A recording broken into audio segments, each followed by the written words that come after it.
There's nothing in this world that will ever be exclusively black or white. There will always be things that are wrong with any idea. And it's really about what positive something brings to something, and if they outweigh the negatives. It's a lot like what I tell people when they're having a hard time making a decision. Like, I have an employee, and that employee comes to me and says, I'm thinking about quitting this job because I have an opportunity at another job, but I really like working here. I really like working with you. I don't know that I want to quit. I don't actually influence that person to stay, because I think that's the wrong thing to do. Instead, what I tell them to do is make a list of pros and cons. And I say, if at the end, when you're done making your list of pros and cons, if staying here has more pros than cons, then that's probably what you want to do. And if leaving here has more pros than cons, then that's probably what you want to do. If you guys have any questions, ask them now before I get off. That sounded weird. Comical says, meritocracy versus DEI. Oh, Andrew's going to be so mad at this answer. Both. So I think one of the biggest misnomers when it comes to DEI is that people believe that the people that are being given jobs, that are being given positions, given opportunities, have not in any way have the experience, the abilities. They haven't earned them, right? Like, they believe that DEI means give a job to somebody because of their ethnicity. But that's not the case. That's never really the case in anything that I've ever looked into. The majority of DEI hires, as I understand them, are basically, and I guess it depends on what industry you're also talking about. Like I said, all of these conversations are really big ideas that can't be reduced down to just saying one or the other is good. I believe having it's like when I talk about capitalism, right? Like, do I think capitalism is the strongest economic driver? Yes. Do I think that capitalism will also lead to a society that is going to create a wealth gap between the ultra wealthy and the middle class that is unsustainable, and will also lead to revolt, riots, to people potentially something like communism? I also believe that. So you have to have an ability to patch in socialism into capitalism to create social safety nets for people so they feel safe. But you also have to remember that if you don't patch in social safety nets for the middle class and the upper middle class as well, that you're really still creating that ultra wealthy gap, right? So I'm a big fan of George Orwell. I really like George Orwell. I think that George Orwell is a democratic socialist. I think that Bernie Sanders is closest to a democratic socialist. And I would say that a lot of the things that I believe are probably more in tune with democratic socialism than I would even say they are progressivism. I would say that it's closer to working within the democratic system to have socialist ideals placed amongst democratic ideals to create things like social safety nets. So when you say meritocracy or DEI, I think that we have to have competitiveness. I think we have to have something similar to a free market that is regulated, that does have things like antitrust laws that hold it to account, that has things like third party, like the FTC, that is not beholden to certain government officials that can go out and hold these people accountable. So I think that there has to be an element of competition that's still regulated, which is where you would get things like DEI from. So yeah, you're going to hate me for that answer, but that's my answer. Andrew says, we effectively bought the companies, but for some reason we just let them walk away with little no consequences. I'm not sure. Did you say something before that? I'm not sure what you mean there. Yeah, so that's what I'm saying, Andrew. I don't think... So Andrew says, having to just fill in a box is a bad thing. I believe people should have work ethic and so forth. And so, yeah, King Bernie. So I agree with that. That is what I'm saying, is that you can't, in my opinion, you can't have one without the other. I really think that one of our biggest problems with our society is that people are stuck on definitions. They're stuck on semantics. And there really is my whole life has been based on balance, right? like knowing that there's a time when I had to be physically violent to defend myself, and knowing that there were times where me being physically violent was actually the wrong thing. Like that I was like, you can become a person that believes that the best answer to all questions is to do the easiest thing, and that is to hurt the other person, right? So, like for a long time when I was a kid growing up, like it was an insult to be intelligent. Like people around me would say things like, "Oh, you think you're more intelligent than me?" Because it's a repression of competition when you grow up in like a ghetto, when you grow up in the hood, when you grow up in the trailer park. They want to repress your competitiveness, because if they can repress your competitiveness, then that's one less person for them to deal with, one person less for them to compete.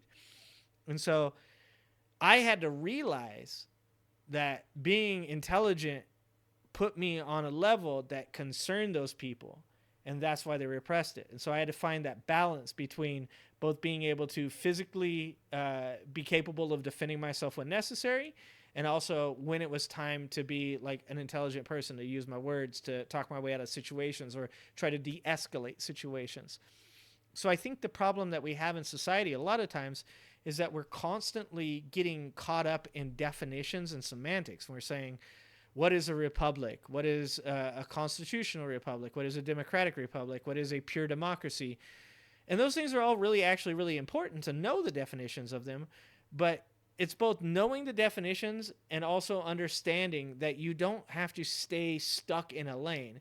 So I feel it's appropriate for me to say something like capitalism really is the best indicator of meritocracy being a good thing. Capitalism shows, at least we have shown as Americans, we're very unique. That's another thing to remember, is America is very unique, incredibly unique. But America and capitalism have shown that meritocracy can lead to some insane innovations, can lead to some crazy gains materialistically. But also, when you take something like DEI, which seems like it's anti-capitalism, it's not. When you look at it in an economic form, diversity is actually really, really important. So if you say to me, you have a person that is Caucasian, that is wealthy, that already is employed in my business, and then you say to me, well, you can also have this Hispanic person, this Latino person, that has a middle class background, or even better, an immigrant background, that also has the same merits as the rich Caucasian person, without the step up, without all the stuff that has brought them to where they are, because they had a silver spoon, to for lack of a better term. Or I can have another person just like that wealthy Caucasian person. Well, no, I want that immigrant. I want the immigrant with that background. And that has very little to do with, how do I say this? It has more to do with their life experience than the color of their skin. It has more to do with what formed them as a person, their culture, the gender they express, their sexuality, even within like a Caucasian thing, right? Like I would want poor Caucasians and I would want wealthy Caucasians, because I want to have as many diverse points of view at all times. So that way, at any point, if somebody were to say to me, we have this issue and we need to solve it, or our business is going to go under, I want to know that there's somebody within my team that I can go to that is going to be the best person to speak to about that. So if we're talking about African Americans and I have nothing but Caucasians and they're all wealthy Caucasians, then my ability to solve that problem is inhibited by the team of people that I employ. So that's, if that makes, that's a very long explanation. But as far as like meritocracy and DEI goes, I don't think that they have to be separate. I don't think it's an either or. I think it's a both question in almost all of these things. Comical says, but let's say you have very similar candidates, but the DEI is a little worse, but HR is telling you to increase diversity. Do you believe this is good? So the fallacy in that comical is that the very reason that HR would be telling you that a DEI hire is needed is for the very things that I am saying. If someone comes to you from HR and says, look, you have these two candidates, they're exactly the same, except for one is a Hispanic person or a Latino person, and the other person is a Caucasian. There are no Latinos that work here. The best business decision is to hire that Latino. Once again, because they're going to have different cultural experiences. Even if you have a Latino that grew up wealthy around Caucasians, they're still going to have parents. They're still going to have grandparents that influence their life. And this is something, like I said, that people get wrong about DEI. People think DEI from the point of view of the people that are running it, people that support capitalism, people that support economic growth, people that are from the ultra wealthy are doing it for humanitarian reasons. And I'm not saying they're not. People like Bernie Sanders, in my opinion, do certain things for humanitarian reasons. But if you ask me if Joe Biden 20 years ago was doing something for humanitarian reasons or economic reasons, 100% I'd tell you he's doing it for economic reasons. When people talk about the COVID lockdowns, so many people say the COVID lockdowns did all these terrible things and like it wasn't good for people. They said it was good for people. No, it wasn't good for people. It wasn't meant to be good for people. That might have been what they sold you and you might have bought that. But COVID lockdowns were good for the economy. They were good because if we were to have an extended period of time where our economy was not running, we would not be doing the best out of any country in the world coming out of the pandemic. But instead, regardless of all the inefficiencies and ineffectiveness that happened during COVID, things were flawed. Instead, we locked down people, we quarantined people, we vaccinated people, and the economy got back up into running in an appropriate amount of time. I wouldn't say it was the best amount of time. I wouldn't say it's the worst amount of time. I'd say it's an appropriate amount of time.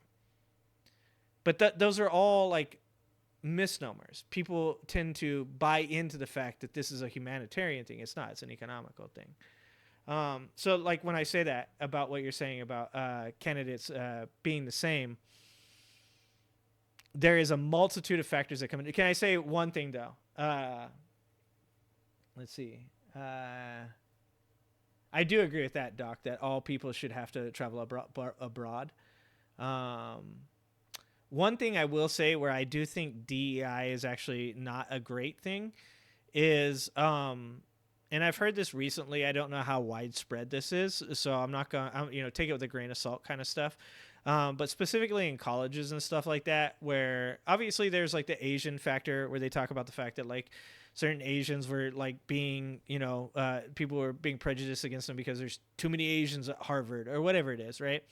Other than that, there are certain very anecdotal stories where people say that they were in a college and the person was talking to them, another student was talking to them, and they're African American. And the person would ask them, probably a conservative prick, but somebody would ask them, how do you feel about being led into this college because of DEI? And the African American guy that was telling a story said, I got really upset about it. I said to the person, that's bullshit. I wasn't let in because of DEI. I was let in because I had the grades to get into this college. That's why I'm here.